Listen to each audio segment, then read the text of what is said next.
¿Qué tal? Buenas tardes, bienvenidos todos. Mi nombre es Roberto Rumbaud, yo soy Senior Associate en Orange Ventures, parte de Orange Investments. Y bienvenidos al live session número 11, parte de Orange Academy. El tema de hoy es un tema muy importante, muy interesante. Es Talent and Technology, los nuevos modelos de trabajo.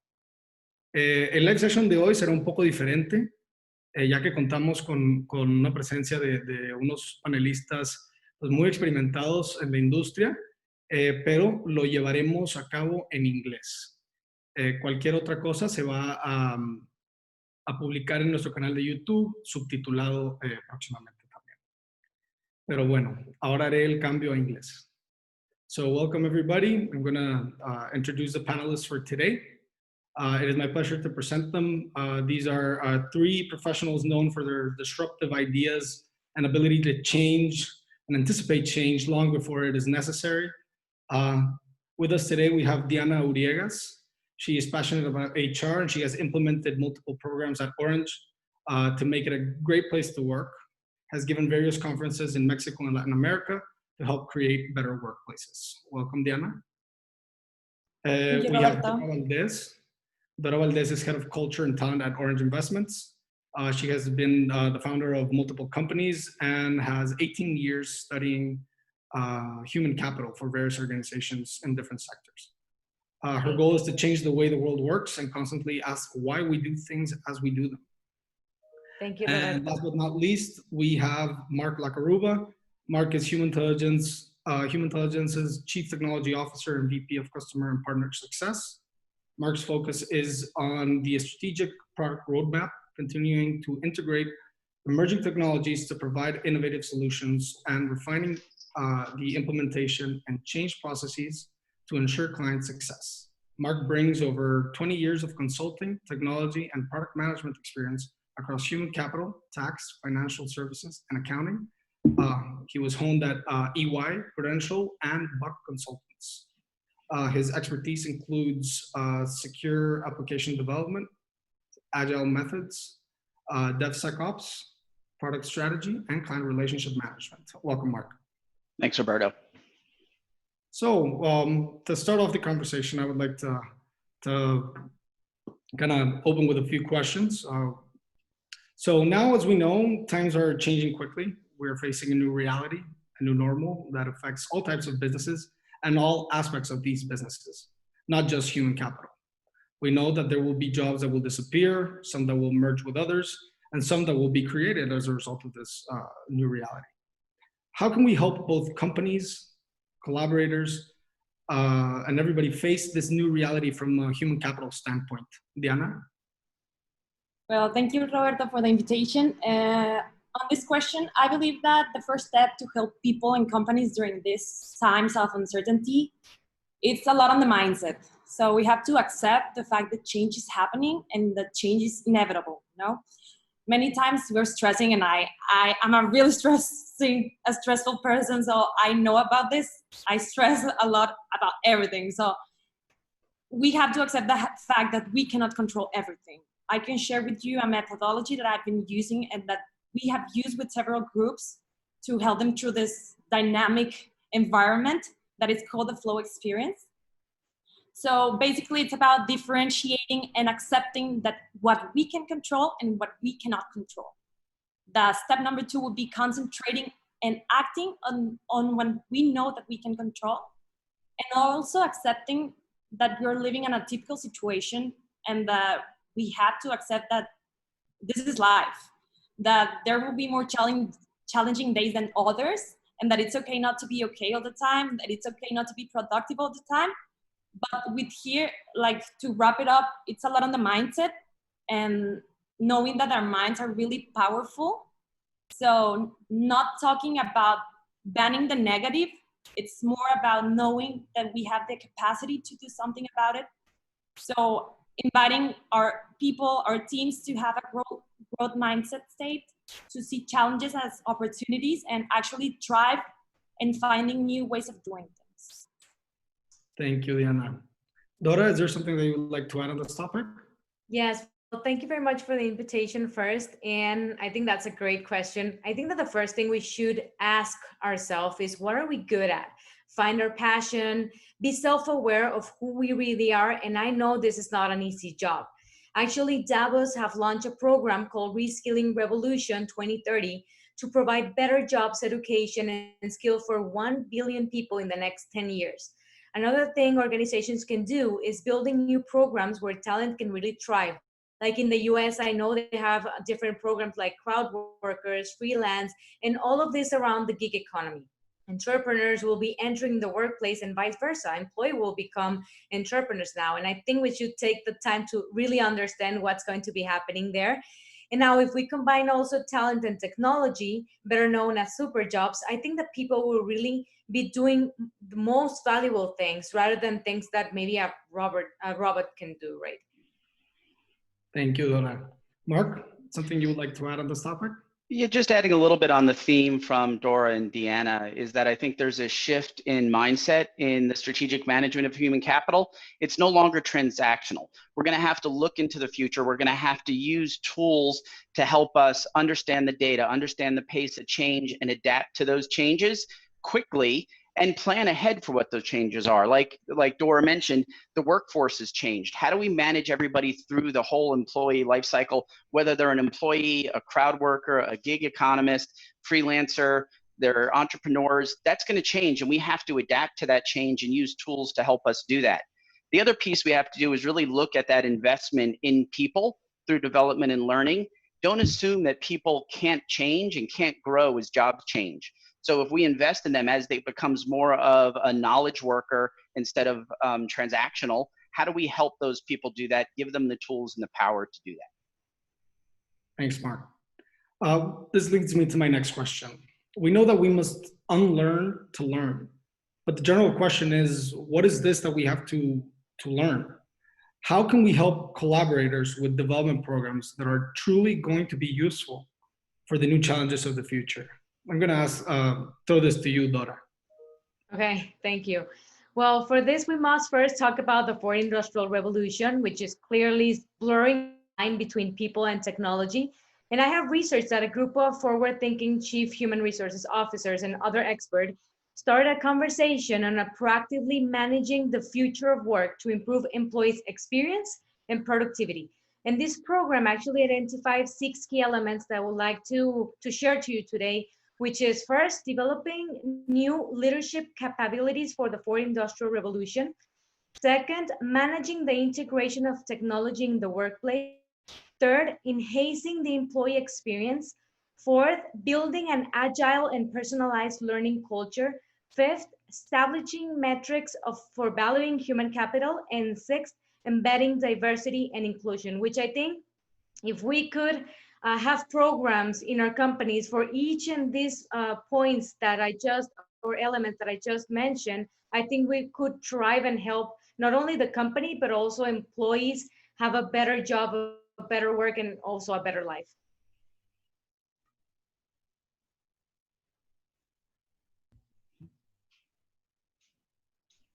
Excellent, Dora. Thanks for that. Just to add a little bit to that, I'd like to say, part of it is creating a culture at your organization that encourages support and learning and growth. Dora mentioned before, not always being productive, not working on something every minute, right? That's a knowledge economy, right? You're learning, you're creating a better skill set for yourself, for those around you. And the organization has to support that. You can invest in training curriculums for your employees, technical and more importantly, soft skills. How do you help them develop the ability to adapt to this new environment? How do you help them be agile and understand how to work with people and the new emerging technologies? And then again, diversity is extremely important. That's cultural diversity as well as diversity of thought, right? We need to encourage innovation and challenging to the status quo at your company and thinking differently and being differently. And all of that is sort of an inclusive culture that encourages people to try new things and bring in new ideas. Thanks, Mark. Diana? Adding up a little bit about what Dora and Mark mentioned. Dora was talking about new leadership skills. So what is she talking about? So here it's really important to focus on the soft skills. These are the skills of the future, if we can name it something. So it's a lot about the adaptability, about the flexibility, the autonomy that every employee has to create, to have a solution for problems, to have critical thinking. So it's a lot about the soft. And these are the skills that many people should start focusing right now, because it has to do a lot about how we interact with people and how it's our EQ and social intelligence integrating with each other. So it's a lot about unlearning the technical, because we know that everything had changed from one day to the other. So we had to change processes, we had to change services, we have to create new services. So now it's more about how people adapt to this change. So these skills are really important at the moment. Thanks, Diana. We have cases of CEOs, company owners, other business leaders who have had a hard time adapting to this new reality due to concepts like micromanagement and wanting to have their employees within physical sight as they did at the office, which kind of results in having employees feel more stressed in their work environment. However, home office has turned out to be a great program for individuals, where, as everything, it obviously has its pros and cons, but it has given many the power to lead a more balanced life, like a work and life balance. What do you think about this? Do you think home office should be something permanent? Or what recommendations would you give leaders that have this need to physically see their people sitting at the office? Is home office for everybody? Mark? Yeah, quite a while ago, early in my career managing people, I learned that the power of many is a lot more powerful than the power of one. And what I mean by that is if you empower and trust your people, it'll drive high performance amongst a lot of people. By micromanaging, you suppress that. And so if you want your people to excel, if you want to harness the power of the multiple people that work for you, treat them like adults. They're capable of managing their time and work, and you'll see that return. Right. And I think this home working has proven that. Everyone was afraid of it. A lot of companies didn't want to move to it. So now you're seeing that when you support it, people have reduced stress because they don't have to commute. They can balance their lives. So it's a really good alternative to working in the office. And we need to provide both the technical tools and the cultural tools to do that. Some of that is enabling your employees to assess their ability to adjust, support them in that. Provide tips and recommendations as a manager. At HT, we've adapted our scientifically proven assessment to do that. We can talk a little bit about that later, but you want to give them those tools to do that. But you also want to, while encouraging working from home, keep the connection to the office, right? We don't want everyone to be a gig worker working from their house and not have that connection to their office. It's important to find a balance. So we need working from home to be a tool in the toolbox, but maybe not the only tool.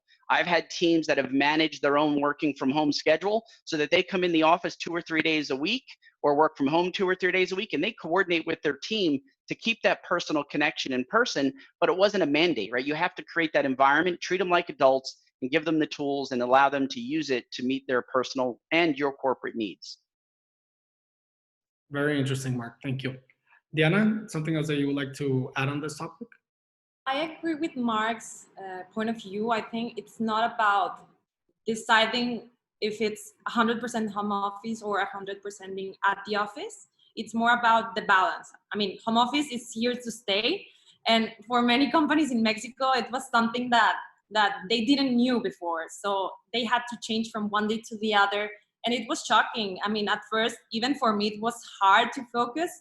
And Dora won't let me lie. Before this, I hated home office, and now it has been a different type of working experience that has helped me, and I think it has helped everyone reconnect with families, have more time for other things that maybe we didn't have the time for. So I believe that at the end of the day, it makes everyone more productive. And I mean, for companies, it also brings a significant savings on offices spaces and everything, even for employees to get to their work, the saving on gas and everything else. So I think it's a good option to have both. And also I believe that the working space will change a lot from this. I mean, maybe we won't have a specific space for everyone to sit, but like a more dynamic space. So I think it's more around that. Thanks, Diana. Dora, would you like to add something? Yes, well, I think Mark and Diana said basically a lot of the ideas that I had. We all have to adapt to these new changes, whether we like it or not. And I also think, as Diana, that home office is here to stay. One of the main functions today, as Mark just told us, is not to put more pressure on the people, but actually develop them and help them work through home office if they've never worked this way before. But actually, I think that people have reported also that they work more now that they're in home office because their bosses think that they are now 24/7 for them, no? And people have to also disconnect to get a better performance and to deliver better results. Also, I encourage leaders to have better measurements and specific roles and what is expected from the people. Don't think that they can read your mind. Be very clear on what you want from them. I just read a report that people are willing to go down 20% of their salary in order to have this better work and life harmony. I don't think that there's a balance. I like to call it harmony because if you put balance, it has to be 50-50, which we know it's not going to be possible. So I think people really are loving this work and life harmony that they're having. So I think that's a really good thing that companies can look to in their employees. Thanks, Dora. Another thing that we're seeing is that the use of technology is obviously here to stay, and like other fields, HR is not the exception. But in Latin America and Mexico, there's a large percentage of like company leaders or CEOs that have not yet invested in HR tech. And this could represent a considerable loss in money and time and a lot of things in the near future. What can you tell us about this? Why is HR technology so important? Diana? Well, Roberto, as you were mentioning, technology is important in every area. HR is not the exception. So many people think that HR is a really administrative role, which is not. It's more like a strategical role because it involves people management. So people are the core of the companies. So if we could invest on this type of software or technologies that could help us have more time for people, that would be great because we will be focusing on helping create better teams, make them feel more energized at work, more motivated. And by having more successful employees or teams, we could have more successful companies. So I think it's a must. And I don't know if Dora or Mark could argue about this. Yes, Dora, would you like to add something? Yes, well, I think that my colleagues here won't let me lie. Sometimes being cheap can be very expensive also. Technology is not only helping people work better, it helps the company and it helps HR also really focus on adding value. As Diana just said, it's not an administrative role. Humans have limitations, and if we saturate our HR people with work that don't add value, well, don't expect to create major changes. This is why I really think that technology is a great ally for human resources and for the company, for the people, and for its growth. Thanks, Dora. Mark? Yeah, just to add to that and to echo what Dora just said, right? Today's generation is growing up with technology in everything they do. And if you want to attract and retain the leaders of tomorrow, you need to invest today. HR technology is often the first experience people have with your company. And if you don't invest in it, you're not going to attract that young generation that expects a great experience with technology. Like Dora said, while investment now be expensive, it'll be more expensive in the future if you don't invest because you won't have the human capital resources to meet the challenges of tomorrow. So investing in that technology now will create an improved employee experience throughout the whole life cycle. It'll also allow employers and HR to analyze the vast amounts of data that come with that workforce, whether it's performance, culture, diversity, and they'll be able to optimize the performance of the workforce and drive corporate performance, not just manage the individual people. Thanks, Mark. And yes, obviously, one thing that we cannot ignore is the issue of technology, which is certainly more important right now than ever before. But if we are not in the technological wave, I think we're lost. But how can technology shape cultures, increase both personal and company performance? Dora, would you like to elaborate on this? Yeah, sure. I love the HR and technology team. I love talking about this. And I will say 100 times yes. Like technology can help us really understand in one click our actual culture. It helps us make changes and really measure every aspect of the company of what's really happening. It can also help boost performance, understand exactly what each person loves to do and is good at, and also understand what the role or the job requires to really fit the exact person to the exact role. And I just want to share with you and all the audience that I just read this book called Culture by Design by David Friedman. I don't know if you've read it before. I really loved it because he puts down like 8 simple steps to drive a better individual and company performance. I think culture is king and it helps drive the organization. I recommend everyone to read this. And if you combine culture with technology, I think that to build this, you really have to have a culture that embraces technology. So I think that that has to be the core, to have a culture that embrace the technology. Because if you just do an initiative to put maybe something of technology and you just put it down there and don't do the exact follow up, don't do everything to make sure that that technology has been embraced by the culture, will fail. So I think that technology must be taken very seriously, and it must be a reliable and very important thing in the top priorities for all the C-suite and the CEO. Thanks, Dora. Mark, would you like to add something? Just continuing with what Dora finished on right there, mentioning previously, technology is embedded in our lives and everything we do. And the level of investment in technology will say a lot about what our corporate culture is and will also help shape our corporate culture. Are you embracing those two new technologies? Are you looking to innovate, or are you just old school, stayed, living in the past? And so your investment says a lot. Additionally, and this is really what human intelligence does, technology can be used to measure your culture, manage your culture, assess candidates for their ability to fit into your culture, and really importantly, they can do it by removing our internal biases and find candidates that add diversity of thought, right? When we hire and interview people, we bring our own biases, our own assessment to it. At Human Intelligence, we have an assessment that takes that out and allows you to look at whether or not a person fits into what the culture actually is, not what you assume it is or what you want it to be, or even what you assume they bring to it as a culture. So you can remove that subconscious bias by using technology to help manage that culture, and also roll things up so that you can see additional aspects that you might miss if you were just doing it by yourself and looking at a person by person view. We could talk about this, I think, a little bit later. Diane and Dora will kind of introduce you to human intelligence and give you the opportunity to give it a try. And you can see how technology can really drive that ability to manage and create a culture of intention. Sounds good, Mark. Thank you. Diana, would you like to elaborate? Yeah, so we've been talking about technology and how we have to invest on this type of platforms that at the end of the day will bring big savings on the long run. And at the end of the day, it will be the creation of better teams. And as Dora was mentioning, it's the growth of the employee and the company as a whole. But it's funny because many times we don't even know what the culture is.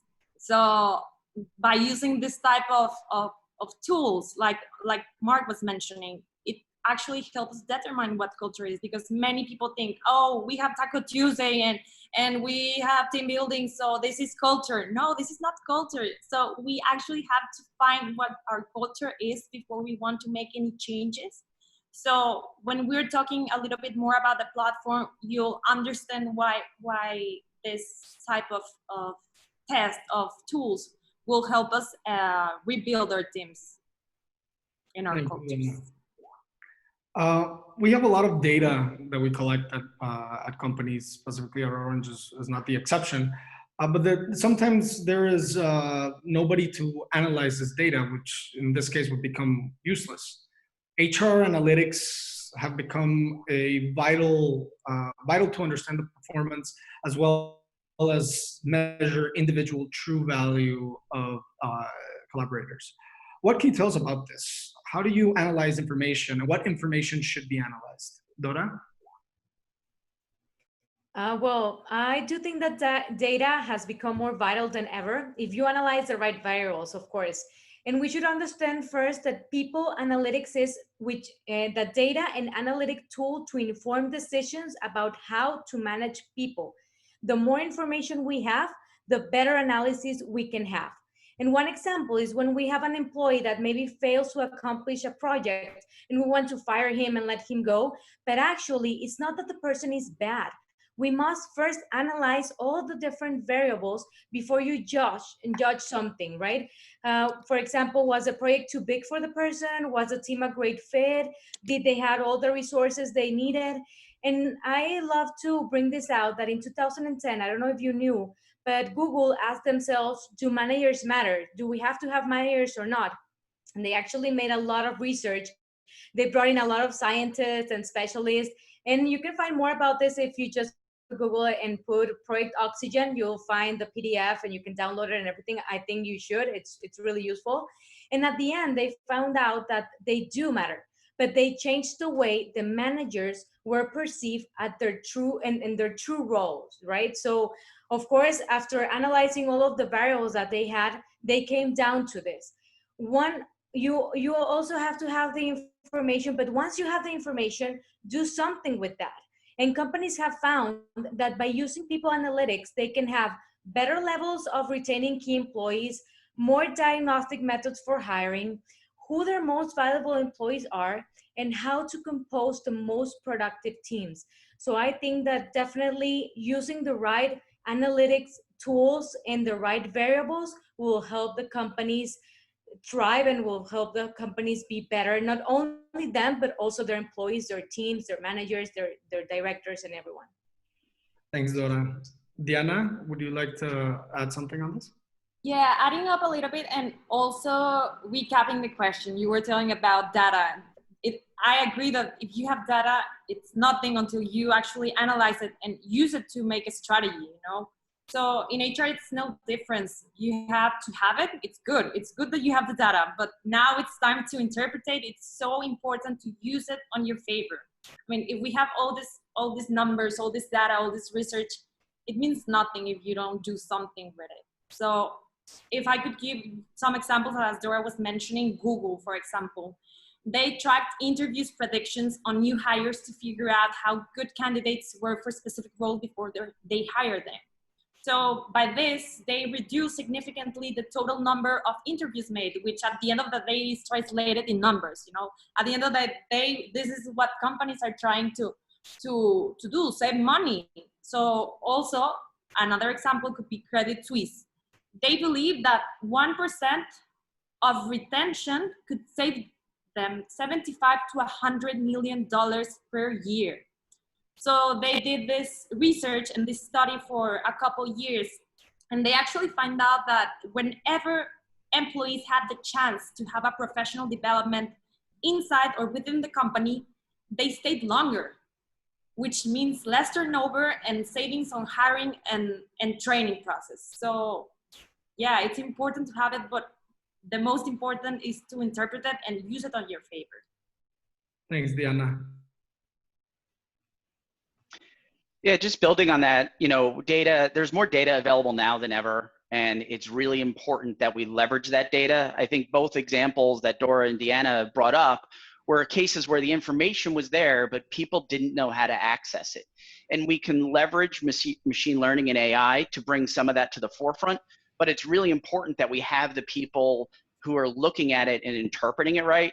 I mean, how many of you have gotten an ad in Facebook or Instagram or something for something you looked up and bought, and now they're trying to sell it to you again, right? When you don't involve humans in that decision making, it could be really dangerous. So it's a combination of bringing that data and packaging it in a way that allows people to make informed decisions and use that data and make it knowledge and make it helpful. It's just data until someone takes a look at it and uses it for something important.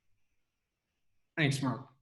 And Mark, as well, another question for you. I know that Orange, as well as other companies, are using human intelligence not only to improve their work culture, but also to understand how people work remotely.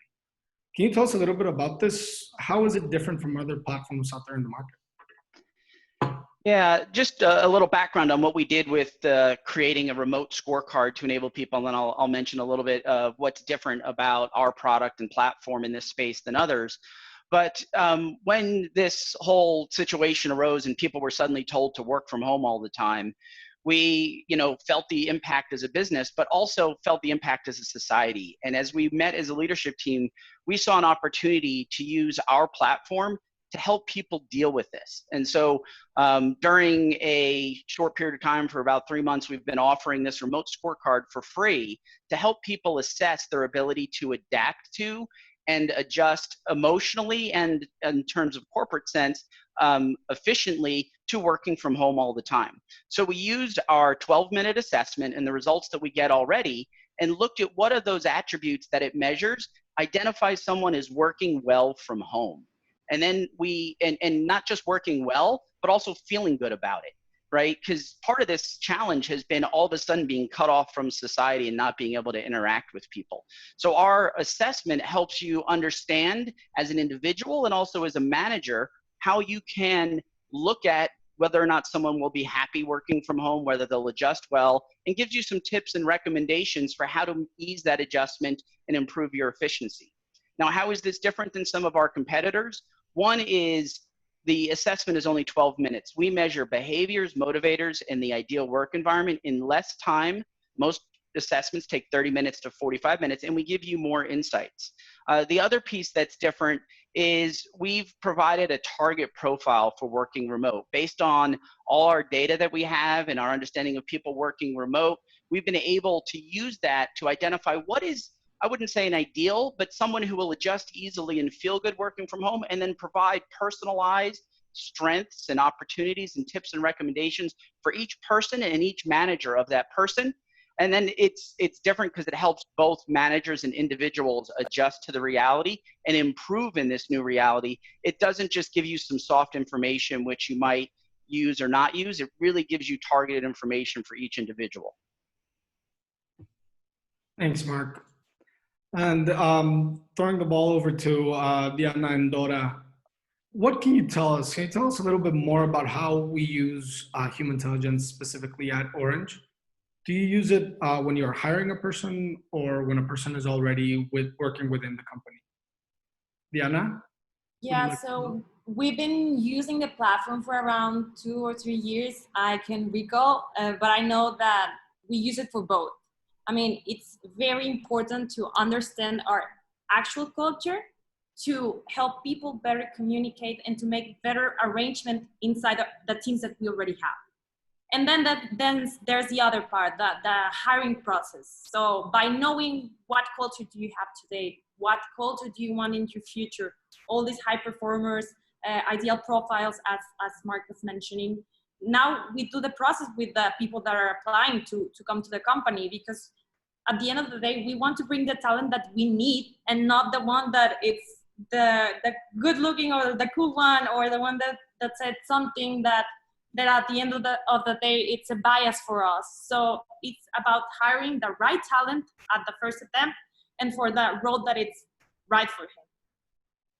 Thanks, Yes, Diana. something that I would just like to add, because I think Diana, she told everything, but I think it's also, or what I love about the platform is that it actually helps you predict the success that a person can have before you hire them. So you don't have to hire someone and then wait like 3 months and see if the person will be a good fit or not. You can actually predict if the person will be a good fit before you hire that person. So I think that has been also something that that I value the most about the platform and for working with human intelligence. Thanks, Dora. What else can you tell us about human intelligence? I know that you have founded various companies, mainly in the scope of real estate. Could you drop the ball down a little for us on what do you see within real estate as opposed to other industries, specifically with the use of technology for HR? Sure. Well, I think that one of the things that I've seen the most in people from using the technology is that they actually, as Diana said, they are really in the right position. Like, for example, when you interview someone, right, Roberto, and you don't know, for example, if that person said that maybe he went to the same school at you, or maybe your mom and her mom or his mom knows them, and you go like, oh, I think you're going to be a great fit for this position. And actually everyone is very excited to have her or him in the team. And when that people comes in, everyone is very excited and there's a lot of bonding with the person, but the performance goes down. So you don't know what to do. Then you were like, what? I mean, in the interviews, it was really good and we had a really good time and we chat a lot with this person. But the performance, which is why we really need that person, it's not being delivered. So I think that one of the main things is to understand if that person will really deliver what you need, if it's really a fit for the team, and also how does it fit into your actual culture. And another thing that I have found is that whenever we make the assessment and they take the 12-minute assessment to know what the culture is of the company, most CEOs, I can see them, their faces, and they go like, oh no, Dora, I don't want that to be my culture. And I'm like, well, if you want to move the needle, if you want to go from here to here, we have to make a strategy so we can move that. And you don't call me in 5 years and you tell me, oh, Dora, you know what? Can we let go like 20% of my employees because they're not really what I want to do right now with the company. If HR knows what the company would be in 5 or 10 years, they can actually have a seat on the C-suite and be thinking about the strategy to help drive and grow the company, which I think it's awesome. Thank you, Dora. And I thought you were going to mention that you have a surprise for everyone who's connected today. Yes, we have a surprise. Actually, thank you for that. We are going to be sending a link from Human Intelligence for all the people that are connected now. And so they can take for free the 12-minute assessment, which I think it's really good. It's just 12 minutes of your time. And it's a self-assessment where you can really see who you really are. It tells you your work behaviors, ideal work motivators, and they can get a lot of information about it. It also helps how to communicate one another, because as you know, communication is the #1 problem in the world. You can see our presidents and a lot of things and a lot of platforms, Twitter. We have a lot of communication problems there. And it helps us how to communicate. For example, if it's the first time I'm working with Mark, I can actually see his profile. It'll tell me, for example, how much match I have with him. And it'll tell me, for example, also how does Mark likes the communication to be given to him. So I won't judge Mark maybe because he was really straightforward or something, because I've known him, because I've read his profile, right? So yes, everyone in here will be getting for free the assessment, and I think that they're going to be loving it, and they're going to be having all of their teams to actually go ahead and take the assessment. So it's just 12 minutes. We all have 12 minutes. We all have 12 minutes in Instagram and TikTok and all of this new platforms. So at least spend 12 minutes on something that will actually help your professional and personal development. So thanks a lot for that, Dora. And we're approaching the end of today's webinar, our 11th live session. I want to thank all three of the panelists, Diana, Dora, and Mark. Thank you for your precious time. We know that joining us takes 40 minutes out of your very busy day. So thanks again. I think that you all three add a lot of value to our conversations, and in this topic specifically is something that sometimes gets overlooked as something that's back office, and it's actually something that's really essential towards the development and performance of teams and people in general. So thank you very much. And here I'm going to switch over to Spanish to make the closing statements. Muchas gracias a todos los que nos acompañaron. Gracias por su tiempo. Aquí tienen la información de contacto de los 3 panelistas del día de hoy. Si gustan contactarlos con alguna pregunta más puntual acerca de la tecnología, recursos humanos, pueden contactarlos directamente.